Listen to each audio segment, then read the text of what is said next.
नमस्कार, स्वागत है आपका। आपके साथ मैं दीपेश बरगले। खबरों की शुरुआत सबसे पहले बड़ी खबर से करते हैं। दिल्ली में लगातार सियासी हलचल देखने को मिल रहा है। छत्तीसगढ़ की राजनीति का अब सबसे बड़ा केंद्र देश की राजधानी दिल्ली बनता हुआ नजर आ रहा है। आपको बता दें, राहुल गांधी के साथ सीएम भूपेश बघेल की इस वक्त मुलाकात चल रही है।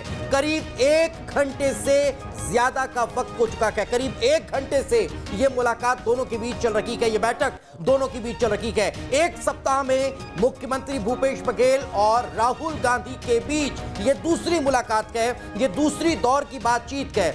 टीएस सिंहदेव भी दिल्ली में ही मौजूद हैं। 50 से ज्यादा विधायकों का दिल्ली में डेरा है। ऐसे में छत्तीसगढ़ की राजनीति के लिहाज से ये मुलाकातें, ये मेल मुलाकातें और इस तरह का अपडेट, इस तरह की हलचल अपने आप में बेहद महत्वपूर्ण मानी जाती है। आपको बता दें, लगातार पिछले लंबे वक्त से छत्तीसगढ़ की राजनीति में उहापोह की स्थिति है। लगातार पिछले लंबे वक्त से एक दूसरे को अब ये कह लीजिए कि अब बयानों के जरिए कहीं ना कहीं परेशान करने की, दबाने की कोशिश जारी है। और यही वजह है कि अब छत्तीसगढ़ की राजनीति का जो सियासी अखाड़ा है वो दिल्ली बन चुका है और यहां पर बैठकें चल रही हैं, विधायकों का शक्ति प्रदर्शन चल रहा है। अब देखने वाली बात होगी कि इस बैठक से क्या मंथन की बात निकलता है। इस वक्त हमारे सहयोगी मोहित राज हमारे साथ जुड़ चुके हैं दिल्ली से। मोहित, फिलहाल क्या ताजा अपडेट? लंबा वक्त गुजर चुका है, बैठक चल रही है, क्या मंथन इस बैठक में चल रहा होगा? क्या गूढ़ रहस्य अभी बचा हुआ है जो निकलकर सामने आना बाकी है? देखिए, छत्तीसगढ़ के मद्देनजर दिल्ली में सियासी पारा बिल्कुल गर्म है, क्योंकि छत्तीसगढ़ के मुख्यमंत्री भूपेश बघेल राहुल गांधी के साथ बैठक कर रहे हैं। और ये बैठक इसलिए भी बहुत ज़्यादा महत्वपूर्ण हो जाती है क्योंकि 3 दिनों के भीतर ये दूसरी बार बैठक हो रही है। इस बैठक में ये माना जा रहा है कि सीएम के बदलाव को लेकर चर्चा की जा रही है। और सीएम कौन होगा? क्या भूपेश बघेल कंटिन्यू करेंगे या टीएस सिंहदेव को मौका मिलेगा? लेकिन राहुल गांधी ने अगर 3 दिनों के भीतर दूसरी बार बुलाया तो अपने आप में बड़ा महत्वपूर्ण हो जाता है कि भूपेश बघेल को आखिर क्यों बुलाया गया। क्योंकि मुख्यमंत्री तो उनके काल में लगातार छत्तीसगढ़ मॉडल की तारीफ करने वाले राहुल गांधी लगातार कहते रहे कि भूपेश बघेल ने किसानों को लेकर बहुत अच्छा काम किया है, नौजवानों को लेकर बहुत अच्छा काम किया, कोरोना काल में बहुत अच्छा उन्होंने कदम उठाया। हर प्रेस कॉन्फ्रेंस में वो तारीफ करते थे। तो ऐसे में सवाल तो उठेगा अगर राहुल गांधी मुख्यमंत्री बदलते हैं। लेकिन इसके अलावा जो सबसे बड़ी खबर आपको बता दें कि भूपेश बघेल पहली बार जो है अपने 55 विधायकों के साथ दिल्ली पहुंचे और पार्टी आलाकमान को बताना चाहते हैं कि वो अकेले नहीं है, बल्कि उनके साथ पूरा बहुमत है। और बहुमत के साथ वो जो है पार्टी आलाकमान से बात करना चाहते हैं। बताना है या फिर इसमें भी कहीं प्रेशर नजर आता है? दिल्ली पहुंचने से पहले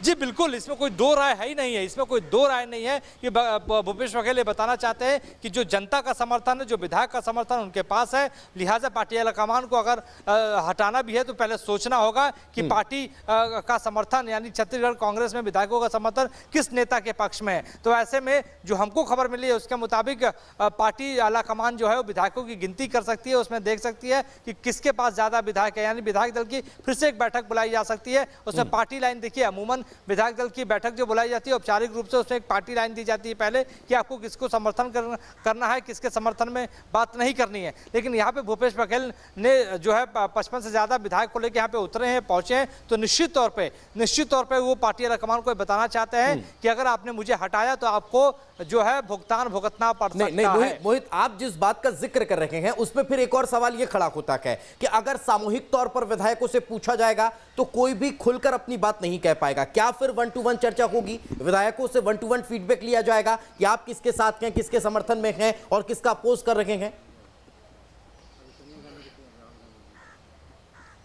जी बिल्कुल, ऐसा हो सकता है कि सामूहिक रूप से बातचीत करने के बाद 1-to-1 बैठक की जाए। क्योंकि विधायकों ने जो हमने बातचीत की है, क्योंकि मैंने भी 1-to-1 विधायकों से इंटरव्यू लिया, उनसे बातचीत की, उनका ये कहना है कि ऐसे मौके पे जहाँ पे 2 साल के बाद आपका चुनाव है, करीब 1.5 साल के बाद आपका लोकसभा चुनाव है, ओबीसी एक चेहरा है भूपेश बघेल, अगर आपने उसको उठाया तो पार्टी को खमियाजा छत्तीसगढ़ के भीतर भुगतना पड़ेगा। ऐसे ही कांग्रेस की स्थिति बहुत ज्यादा खराब है पूरे देश की स्थिति को अगर देखा जाए। तो ऐसे में अगर छत्तीसगढ़ में जहाँ की सरकार है 90 90 में से 70 विधायक आपके पास है और ऐसे में आप मुख्यमंत्री को बदल देते हैं तो निश्चित तौर पे आपको जवाब देना होगा और फिर से कार्यकर्ताओं को, जनता को एक बार फिर से आपको अपने पक्ष में करना होगा। और आप किस आधार पर हटा रखे हैं जब आप लगातार इस बात का जिक्र हर मंच पर करते रहे कि छत्तीसगढ़ सरकार बहुत अच्छा काम कर रही है, तब फिर आप किस आधार पर मुख्यमंत्री बदल रखेंगे? ये सवाल कहीं ना कहीं खड़ा होगा और इसका जवाब भी महत्वपूर्ण हो जाता है कि आखिर क्या निकलकर सामने आता है। क्या ये जवाब सिर्फ यही हो जाएगा कि आपने वचन दे दिया था, यही वजह थी, या फिर कोई और कारण कुता है? खैर, इससे इतर एक सवाल मोहित यहां पर यह है कि प्रदेश अध्यक्ष की भूमिका बहुत महत्वपूर्ण होती है। अगर छोटा सा भी कोई मसला हो पार्टी के अंदर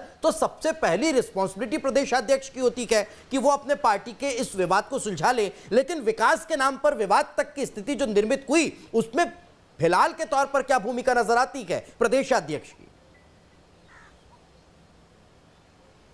देखिए, प्रदेश अध्यक्ष यहाँ पे खुश स्थिति बिल्कुल नहीं दिखाई देती, जीरो दिखाई देती है, नगण्य दिखाई देती है। प्रदेश अध्यक्ष मोहन मरकाम कल एक वीडियो जारी करते हैं, उसमें कहते हैं कि दिल्ली जो भी विधायक जा रहे हैं उनको जाने की जरूरत नहीं, उनको अनुशासन में रहना चाहिए। यानी प्रदेश अध्यक्ष को कहीं ना कहीं पता था कि जो भी विधायक दिल्ली पहुंच रहे हैं भूपेश बघेल के समर्थन में बात करेंगे, भूपेश बघेल के समर्थक विधायक हैं। दिल्ली में देखिए एक बड़े होटल में इन विधायकों को रखा गया है और ये दोनों जो खासतौर पर जो विधायक है 2 बसों से PL पुनिया जो प्रभारी छत्तीसगढ़ के उनके आवास से पहुंचते हैं, उसकी तादाद 52 से 53 विधायकों की होती है। वहां पे जाके वो कहते हैं कि हमें पार्टी आलाकमान यानी राहुल गांधी, सोनिया गांधी से मुलाकात करवाइए, हम छत्तीसगढ़ की सियासी समीकरण को लेकर और छत्तीसगढ़ की यथावत स्थिति को लेकर हम उनसे बातचीत करना चाहते हैं। तो वहां पर बात ये बनती है कि ठीक है, आपको हम प्रभारी संगठन महासचिव से मुलाकात करवाएंगे, लेकिन संगठन महासचिव ने अब तक कोई टाइम नहीं दिया। संगठन महासचिव अभी राहुल गांधी के साथ बैठे हुए हैं, जहाँ पे भूपेश बघेल भी मौजूद है। तो बीच का रास्ता क्या निकलेगा ये देखने वाली बात होगी। लेकिन सबसे बड़ी चुनौती राहुल गांधी के सामने यही होगी,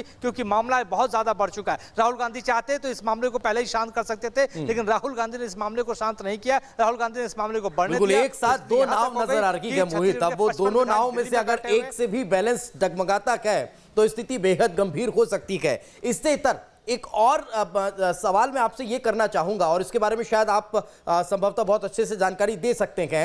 एक चर्चा ये थी कि रेणु जोगी भी दिल्ली पहुंची हुई है और वहां पर उनकी कोई मुलाकात सोनिया गांधी या राहुल गांधी या प्रियंका गांधी से हुई है। क्या इसको लेकर कोई जानकारी है? और अगर ऐसा है तो क्या इसको भी इस पूरे सिनेरियो से जोड़कर देख सकते हैं मोहित? देखिए, रेणु जोगी की कोई मुलाकात किसी नेता से नहीं हुई है, न सोनिया गांधी से, न प्रियंका गांधी से, न राहुल गांधी ने। यहाँ तक कि उन्होंने टाइम पहले भी मांगा था, लेकिन सोनिया गांधी ने अब तक उनको कोई टाइम नहीं दिया हुआ है। इससे भटकले हैं, लगातार मीडिया में ऐसी खबरें चलती रही हैं, लेकिन न्यूज स्टेट ने सटीक खबर हमेशा दी है। रेणु जोगी को सोनिया गांधी ने अब तक कोई टाइम नहीं दिया है, न उनकी प्रियंका गांधी से मुलाकात हुई, न किसी कांग्रेस के बड़े नेता से मुलाकात हुई है। पहली बात। दूसरी बात यह है कि रेणु जोगी की क्या भूमिका होगी, ये तो देखने वाली बात होगी। क्या वो राहुल गांधी के समर्थन में या कांग्रेस के समर्थन में अपनी बात रखती है या नहीं रखती है, ये तो अलग इशू है। लेकिन सबसे बड़ा इशू आज का यही है कि भूपेश बघेल की मुलाकात राहुल गांधी से हो रही है और इस मुलाकात में मुख्यमंत्री कौन होगा इसको लेकर चर्चा की जा रही है। बिल्कुल, अभी लंबा वक्त गुजर चुका है मोहित, इस मुलाकात का मंथन लगातार जारी है, बैठक लगातार चल रही है, बातचीत चल रही है। क्या हो रहा होगा? क्या मनाने की कोशिश की जा रही है या फिर कहीं किसी और मसले को लेकर चर्चा की जा रही है या फिर विकल्प तलाशे जा रहे हैं कि आखिर क्या हो सकता है? क्या कोई दूसरा रास्ता हो सकता है जिसे अपनाया जाए मोहित?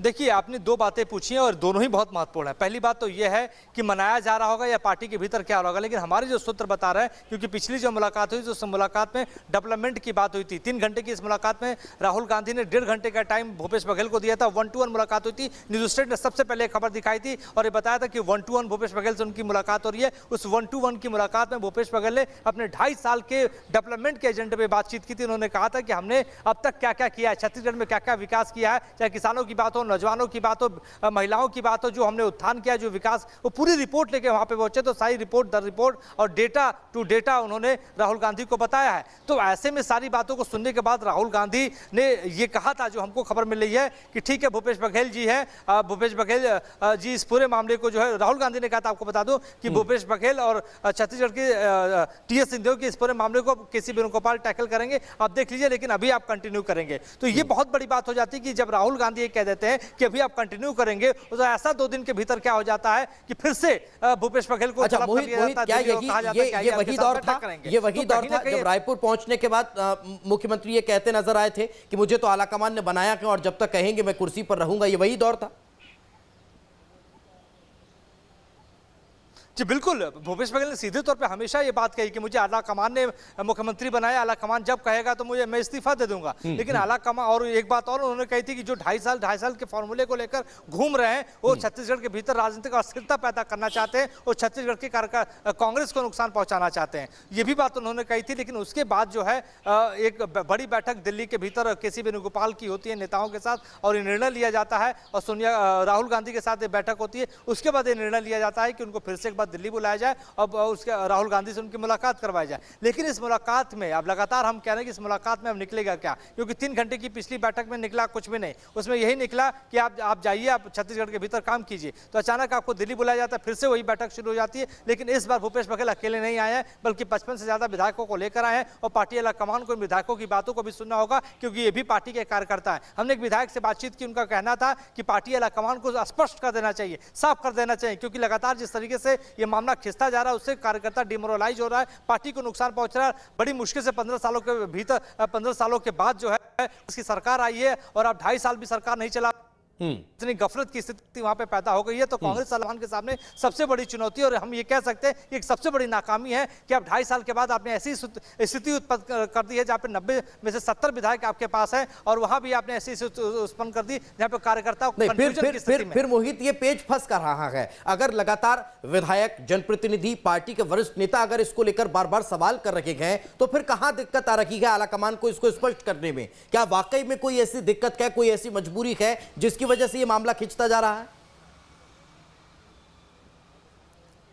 जी बिल्कुल, यही तो सवाल कांग्रेस, इसी सवाल का जवाब कांग्रेस को देना है कि जब आपके पास 2.5 साल का कोई फार्मूला नहीं है, आपने कह दिया कि 2.5 साल का कोई फार्मूला नहीं है, पार्टी आलाकमान ने भी कह दिया कि और टीएस सिंहदेव ने भी कर दिया, और उस मुख्यमंत्री की भूपेश सिंह बघेल की लगातार आप तारीफ करते रहे हैं। आप ये राहुल गांधी लगातार अपने अलग अलग मंचों से कहते रहे कि भूपेश बघेल ने शानदार काम किया है। उनके मुख्यमंत्रित्व काल में तमाम ऐसी योजनाएं लागू की गई जो दूसरे राज्यों में यानी कांग्रेस शासित राज्यों में नहीं की गई। आपको भी बताते चले कि एक भरी प्रेस कॉन्फ्रेंस में राहुल गांधी ने कहा कि भूपेश बघेल ने कोविड में बहुत शानदार काम किया, किसानों को लेकर बहुत शानदार काम किया, किसानों का ऋण माफ कर दिया। तो सवाल तो उठेंगे कि जिस मुख्यमंत्री की आप तारीफ करते हैं उसी मुख्यमंत्री को आप 2.5 साल के बाद बदल देते हैं, तो आपके कार्यप्रणाली पे भी सवाल उठेंगे, आपकी सोच पे सवाल उठेंगे, आपकी नीयत पे सवाल उठेंगे। बिल्कुल, और इसके जो परिणाम होंगे वो बेहद कहीं ना कहीं घातक भी हो सकते हैं पार्टी के लिए, जब अगर 50 से ज्यादा विधायक पहुंचे। लेकिन इससे इतर मोहित एक और चीज ये जरा स्पष्ट करिए कि मुख्यमंत्री भूपेश बघेल की मुलाकात राहुल गांधी के साथ चल रही है, बैठक चल रही है, टीएस सिंहदेव आखिर कहां पर है? क्या उनके बारे में कोई अपडेट? क्या वो आखिर कहां पर है, किसके साथ है, किससे बातचीत चल रही है उनकी? देखिए, जब टीएस सिंहदेव से हमने एक्सक्लूसिव कल बातचीत की थी तो उन्होंने 2.5 साल के फॉर्मूले को उन्होंने यहाँ पे खारिज कर दिया था। उन्होंने ये भी कहा था कि कप्तान कोई भी मैच कोई भी हो, हर आदमी कप्तान बनना चाहता है, यानी वो मुख्यमंत्री बनना चाहते हैं। और सबसे बड़ी बात कि 2.5 साल के फॉर्मूले को भले ही वो खारिज कर रहे थे, लेकिन 17 तारीख को नहीं भूले, 17 जून वो नहीं बोले। 17 जून तो हो चुका है, 2.5 साल का कार्यकाल भूपेश बघेल का पूरा हो चुका है। तो कहीं ना कहीं उनको पता कि 2.5 साल का कहीं ना कहीं समझौता हुआ था, लेकिन जब उन्होंने इससे खारिज कर दिया तो इसका कोई औचित्य नहीं बचता है। पार्टी आलाकमान जब इसको खारिज कर दिया तो वहां भी कोई औचित्य नहीं बचता है। तो ऐसे में पार्टी आलाकमान को अब समझना पड़ेगा, सोचना पड़ेगा कि जिस मुख्यमंत्री की लगातार वो तारीफ कर रहे थे, प्रियंका गांधी, सोनिया गांधी, राहुल गांधी, लगातार हर मन से, हर असम की हर मैक्सिमम जो रैलीज हुई है उसमें प्रियंका गांधी ने छत्तीसगढ़ मॉडल की तारीफ की। उन्होंने कहा कि भूपेश बघेल हमारे बगल में बैठे हुए बहुत शानदार इन्होंने काम किया है, इनके मॉडल को हम असम में लागू करेंगे। तो जिस मॉडल को आप लागू करना चाहते हैं, अब उसी मुख्यमंत्री को हटाना चाहते हैं, तो आपकी नीयत पर, आपके कार्य करने की प्रणाली पर सवाल उठेंगे और सवाल खड़े होंगे और सवालों का जवाब देना कहीं ना कहीं एक मुश्किल भरा कदम होगा कांग्रेस के लिए। अब देखने वाली बात होगी कि होता क्या है। बहुत बहुत शुक्रिया मोहित, लगातार आप नजर बनाए रखें, पल पल की अपडेट हम आपसे लेते रहेंगे। लेकिन छत्तीसगढ़ कांग्रेस के सियासी दंगल का जो सिनेरियो है वो जब दिल्ली में नया इतिहास रचता नजर आ रहा है, नया सिनेरियो दिखाई दे रहा है, ऐसे में छत्तीसगढ़ के पूर्व मुख्यमंत्री डॉक्टर रमन सिंह और मध्य प्रदेश के मुख्यमंत्री शिवराज सिंह चौहान को भी कांग्रेस पर निशाना साधने का बैठे बैठाए एक मौका मिल गया। कि केंद्रीय नेतृत्व को साफ साफ कहा जा रहा है कि पूरा छत्तीसगढ़ भूपेश के साथ खड़ा है, छेड़खानी करोगे तो घाटे में रहोगे। और आज विधायकों को भेजकर शक्ति परीक्षण वो भी केंद्रीय नेतृत्व से करने का काम कर रहे हैं। तो मुझे लगता है इससे ज़्यादा और किसी पार्टी के अंदर विरोधाभास की स्थिति और विभाजन की स्थिति नहीं दिख सकती जो दिख रही है। और आज राहुल गांधी से मिलने का समय सिर्फ एक व्यक्ति को दिया है ऐसा बताते हैं कि मुख्यमंत्री को बुलाया, और मुख्यमंत्री जाने के पहले पूरे के पूरे विधायक दल और मंत्रिमंडल वहां पहुंचा है। इसका मतलब ये है कि दिल्ली में शक्ति परीक्षण का दौर जारी है। मैं कहता हूं पहले कांग्रेस पार्टी देख लो। छत्तीसगढ़ की निर्वाचित सरकार दिल्ली में परेड कर रही है। पंजाब में सिद्धू जी और कुछ सिद्ध कर रहे हैं। राजस्थान के हाल अलग है और प्रदेश के नेता भी कह रहे हैं कि कांग्रेस पे कदर ही नहीं है। तो कमलनाथ जी, मैडम सोनिया गांधी जी, घर तो संभाल लो।